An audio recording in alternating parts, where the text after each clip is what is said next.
Hey, thanks so much for coming, everybody. We're really excited to be here at Wondercon. My name's Matt Price. I am a writer on Regular Show. I have been a writer on the show since the beginning of time. I was born and my mother handed me to JG. Typing with my little baby hand. No, I've been a writer since the show started, and it's been really exciting. I'm also, I know this is going to get 6 people very excited, the voice of Quips. I know you were driving here, like, I hope the voice of Quips is there. Oh my God! We're excited to be here at Wondercon. Thanks so much for coming. This is a really great crowd. We have a great panel here today. It's been a really exciting time for Regular Show. We just had on Monday our 100th episode.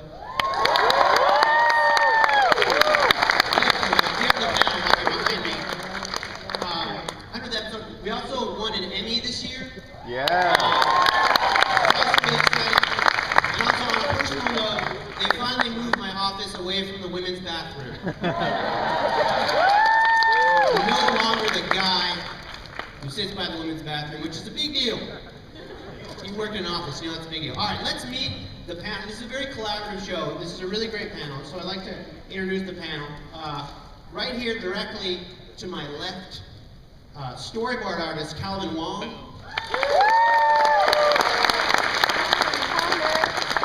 Another storyboard artist, very talented Toby Jones. This gentleman to the left of Toby, the voice of Rigby, Bill Sawyer. He will do all of your cell phone messages before you leave. All of them. Storyboard producer, very talented, does a lot of the songs on Regular Shows, Sean Sellis. And rounding out our talented panel is the voice of many characters on our show, primarily Muscleman, Potts, and Benson, Mr.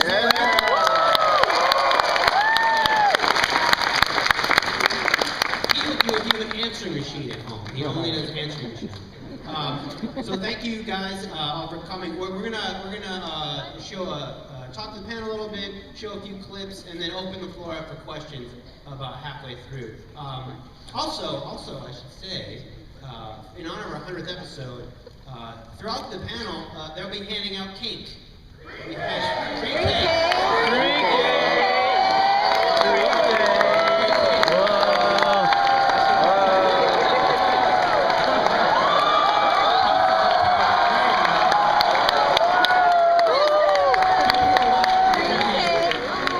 free cake. Oh my God! Whoa! There you go. How cool! You can't see it, it says 100. Coincidentally, for the 100th episode. Yeah, it was a coincidence. Also, before we talk to the panel, there was a message. JG Quintel, who could not be here. Yeah, right. We're going to talk real honestly about that guy tonight. There are no holds barred today about that character. But he had a message. He was really sorry he couldn't be here, so he had a message that he wanted to share. Hello, WonderCon. I couldn't be there to talk to you all. I'm glad that you're able to make it. Appreciate it. Hope you liked the 100th episode that aired a couple days ago, and I think we have some sneak peeks for you of some upcoming episodes. Hopefully a Fool Me Twice, which I'm really excited about. It's going to be a hilarious episode. So yeah, enjoy the rest of your con, and maybe I'll see you guys around. Bye. So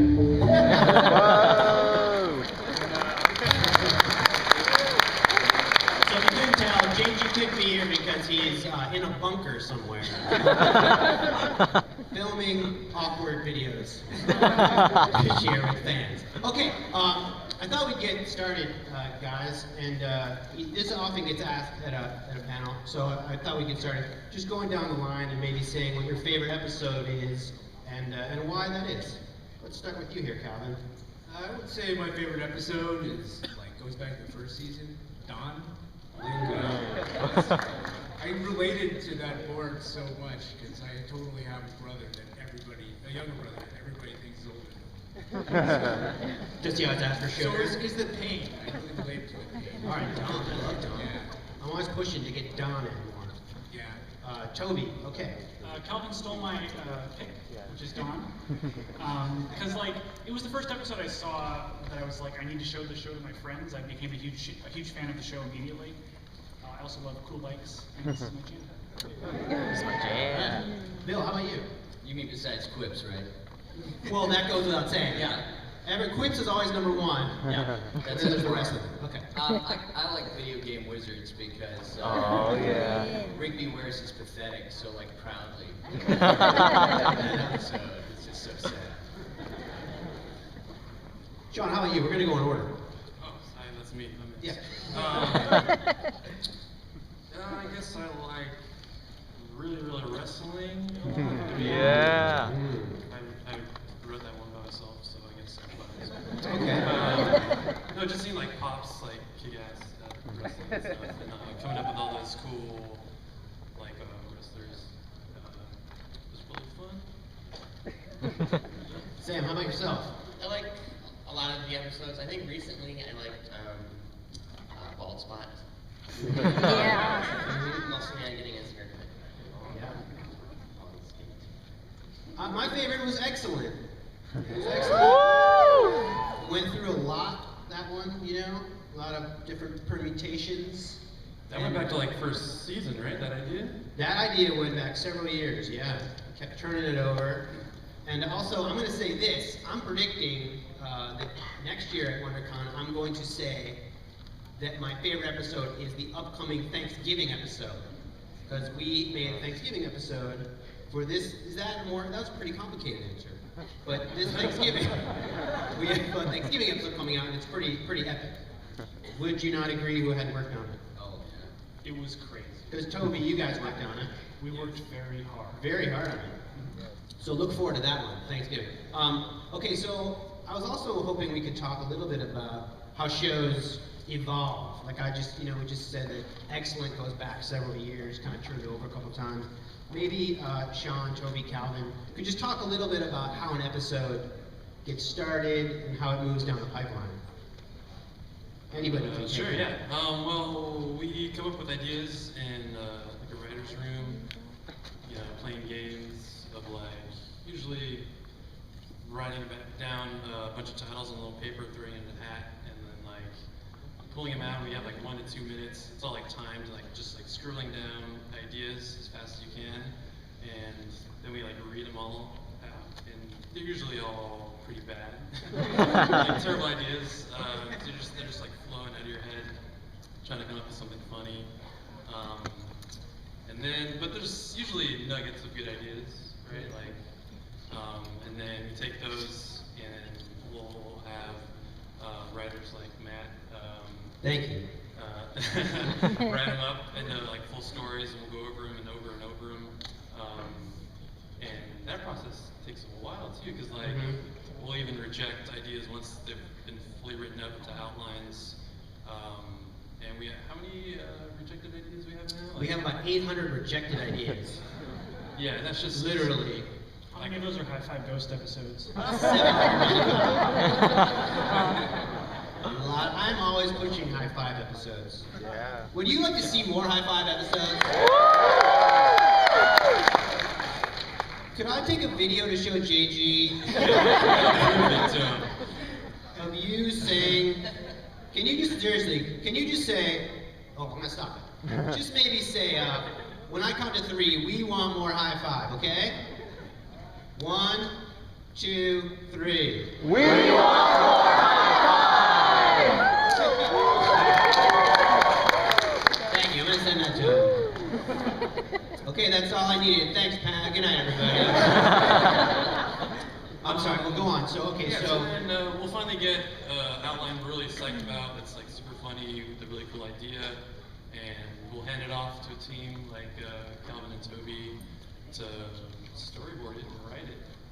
How do you guys do that? Well, the day we receive an outline for the first time is kind of a big deal because we never really have much of an idea of what we're going to get.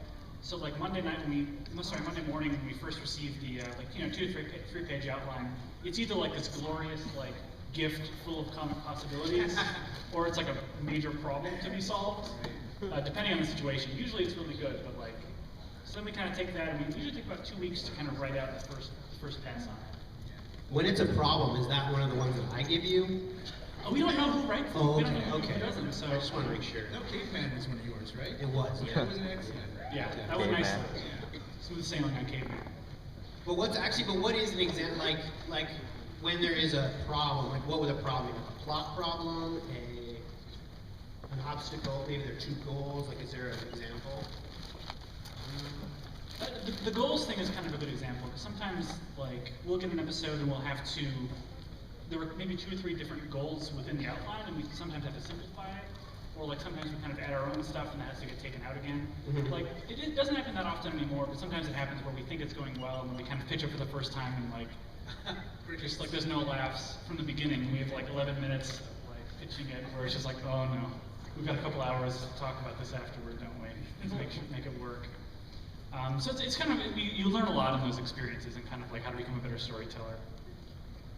And so you guys, when they were mentioning they pitch them, they draw them out and write them out, and then you pitch them to the crew, and then they go into an automatic, and then Sam and Bill go into the booth. When you guys, I always wonder, like, how do you bring, when you get a script, when you get the storyboard, like, what do you look for as a storyboard? Are there things you look for that are exciting, or something you can add to? Well, first, I mean, I just read the storyboard, just reading it as, like an audience. And, it's usually really funny, and then I get excited. Start going through and just figuring out what my characters are trying to do. And maybe start practicing and just playing around with lines. That's kind of what I do. Like Sam, a lot of times we feel bad writing Muscle Man episodes, even though I love Muscle Man episodes, because we know it's hard on your voice. Is that ever a concern? It is, but it's gotten better. I've gotten a little more comfortable. It's not as straining as it used to be. It's not? Okay. Do you do Muscle Man voice techniques? No. I think I just gotten used to. And do you twirl your shirt over your head when you're recording? Or is that an urban legend? I've seen him do it. We give him a lot of space in the booth. Right. A lot of shirts as well.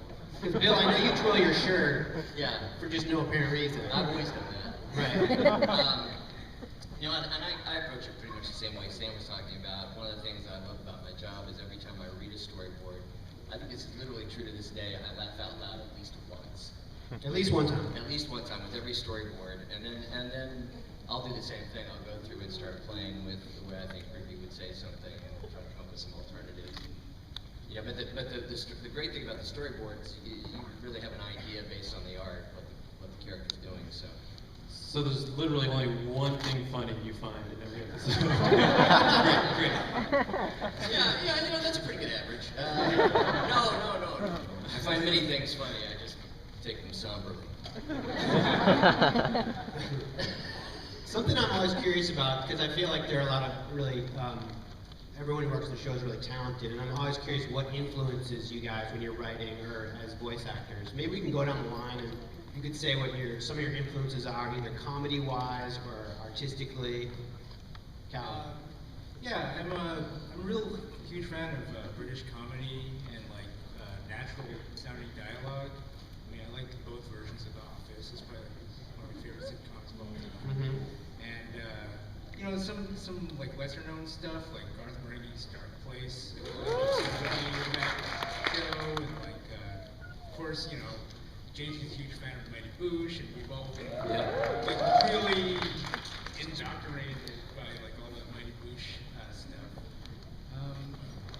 But yeah, I mean, when it comes to writing the episodes, I mean, the first thing we do is like after getting the outline, hit YouTube and like look up clips of as many '80s movies as we can think of that are relevant to the episode, and try to like use whatever we can. YouTube is usually a good start when we first get it. Like it's just like a day or two of like looking up like all the best references we can. For me, like on the most basic level, the foundation of like everything I ever knew with with comedy started with kind of being raised by The Simpsons, which is like, that's almost like a second language at work where it's like you can kind of throw Simpsons jokes at each other. Everybody has a really good knowledge of The Simpsons. Yeah.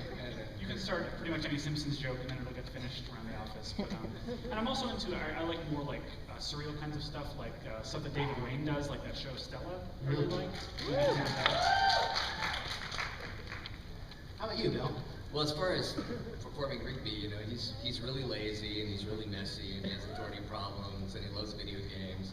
So I just always ask myself what my 14-year-old kid would do. And I pretty much say the line that way. But when I first did the character, I had no idea. I got audition lines and didn't have any idea what they were referring to. But I knew that the dude seemed a little hyper-caffeinated, so that's what I went with for the read, and that ended up being like. Did you comment into it with an idea of how you wanted to be Rigby, or were they like, we'd rather you know, face it to JG? And JG's again, he's not here, so say whatever you want. They'll never know. A career-limiting move at all. No, you know, it's funny how much they seem to like what I brought for the pilot, and then that kind of we kind of went from there. I mean, I learned over time. The great thing about doing this show for so long and working so closely with JG is we've gotten a real sense of how to play off each other. You know, which is great for two guys that are supposed to be buddies like that. So, that's been the best part of working on it over time. Is you know, I brought a sound that I kind of knew would work for the character, but then how the character interacts, that you have to be with other people for that. Right. Sean, what about you? Influences that we're talking Well, influences. Also, I'm curious, because since you do a lot of the music on the show, like, is there music you're listening to? I know we do love 80s music, like Calvin was saying. But are you listening to certain music when you're? Well, like for that, like the summertime song. I was just trying to like go back and think of stuff like when I was in like junior high or something that was really like on the like that's like a lot of radio play, but like not necessarily like good music, but it's like just really catchy. I don't know, like Sugar Ray or something. Apologies to all the Sugar Ray fans. Sugar Ray's a huge fan of the show. Oh, well, we should get him. Sugar Ray and Chubbawamba love the show. Yeah, so like those type of like Huge Chubbawamba. maybe stuff, maybe Smash like, Mouth? yeah. Smash Mouth, right? Smash Mouth too. Smash Mouth. Yeah, I actually listened to a lot of Smash Mouth when I was writing that song. But yeah, something really repetitive and catchy. Yeah, but I remember like people around the office were like commenting and like how they hated hearing that song. Or just everyone had that song stuck in their head. They were like working on that episode. But yeah, I think like other songs like for Party Tonight and stuff. Just like stuff that JG is really into, you know, that 70s, like 80s, like rock stuff, like Journey and stuff. Trying to capture that feel, that little bit of that magic. And Sam, what about comedy influences? Do you have any that has helped you create your voices or your voice acting in general? I think that for the voices, I think I got most of the inspiration just from the drawings. But as far as like what I get inspired by, I like a lot of old sitcoms. I love the Dick Van Dyke Show. And just like Neil Simon plays and things, like classic. Like Laughter on the 23rd Floor was a huge influence for Muscle Man. No, just as far as Was that for the cake that you got, or was that for Muscle Man? Is everyone getting cake, by the way? Okay, just making sure you're getting your cake. Free Sorry, Sam, go cake. ahead. I just mean as far as my own like personal things that I like. I think for the voices, it's just from the drawings.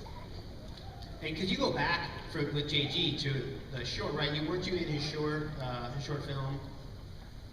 From school. So you were the original. Were you Pops in The La La Land, right? Mm-hmm. And did you play any of the other? Muscle Man wasn't in that. I played. Fancy was in that, right? I did all the other little voices in that short too, just like the chef and the waiter. You know what's weird saying JG in short? I've never seen JG wear shorts. I just realized. In 3.5 years, apropos of nothing. You're missing out. Am I? Oh no, it just came to me. Usually you see a guy wearing shorts once in a while. Okay, sorry about that. Just a little. No digression. Well, we want to get to the Q&A. I'm sure you guys have questions. Do you have any questions for the show? No?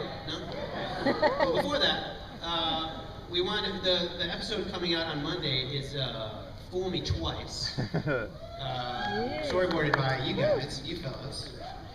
We're going to show a clip from it. Do you have anything before we show the clip that you want to add about the process of that? This episode kind of started with YouTube clips. Before they gave us the outline, they sent us an email with just a bunch of clips of really crazy Japanese game shows. So that really influenced us, and Takeshi's Castle we watched a lot. Also Super Mario Brothers, like 64. Yeah. I think. Yeah, because we had all these crazy Japanese game show like obstacle style scenes. So we started with a bunch of the craziest Japanese game show clips we could find. It's like, well, what kind of obstacle courses are there? Oh, Super Mario Brothers. Right. That's an obstacle course. So you see a lot of all that different stuff in the episode. And that was another example of an episode like that was, we kicked around the idea of doing a Mordecai and Rigby being on a Japanese game show for a long time. I feel like we thought of that during season 2, and it finally came to this place. So if we could show that clip, that'll be on Monday at 8 o'clock. We can show a sneak peek of that clip. This is not a weird video of JG